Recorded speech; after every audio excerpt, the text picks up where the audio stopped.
요즘 미중 관계가 어쩌려고 이러는 거야? 이런 걱정스러운 목소리가 많습니다. 트럼프 대통령 시절 미중 무역 전쟁을 넘어 바이든 대통령이 당선되자 신냉전이란 말이 나오기 시작하더니 이제는 대만 문제로 전쟁도 불사할 것 같은 분위기로 치닫고 있습니다. 예전에 중국 외교는 이러지 않았는데 중국의 거칠어진 외교에 아쉬움을 표하시는 분들이 많이 계십니다.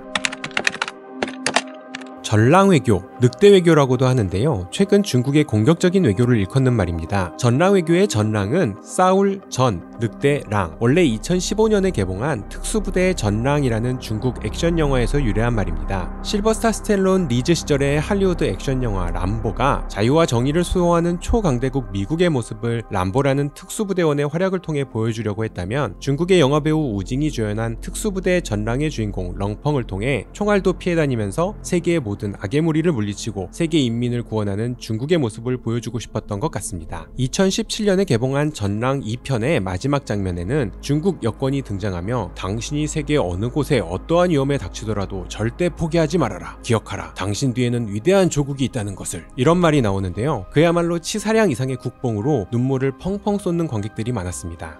저도 전랑 2편을 보고 펑펑 울었는데요. 전 이 영화를 크리스마스 때 목사님 하는 후배분하고 극장에서 봤답니다. 제 눈물의 의미 아시겠죠? 사실 이때까지만 해도 전랑외교라는 말은 없었죠. 2015년부터 본격적으로 추진한 중국의 1대1로 정책으로 중국의 세계 각국에 대한 영향력이 확대되면서 해외에서 중국의 목소리를 좀 더 크고 강하게 내야 한다는 주장이 나왔는데요. 그게 누구냐? 이 언니 아시나요? 네, 화춘잉 중국 외교부 부장조리입니다. 화춘잉은 2019년 당시 중국 외교부 대변인 시절 중국 공산당 핵심 간부 교육기관인 중앙당교 기관지 학습시보에 중국의 국제적 발언권을 높여야 한다는 주제로 기고문을 보냈는데요. 중국은 떨쳐 일어나 부유해져 두들겨 맞는 문제와 배고픈 문제는 해결했으나 진정으로 강해져 욕먹는 문제를 완전히 해결하기에는 갈 길이 멀다라며 앞으로 중국이 더 공세적인 외교를 펼쳐야 한다고 주장했습니다. 이때 영국의 BBC는 처음으로 중국의 외교가 전랑 외교화되고 있다라고 평가했고 그 평가대로 중국의 외교 노선은 점차 강경해져 오고 있습니다.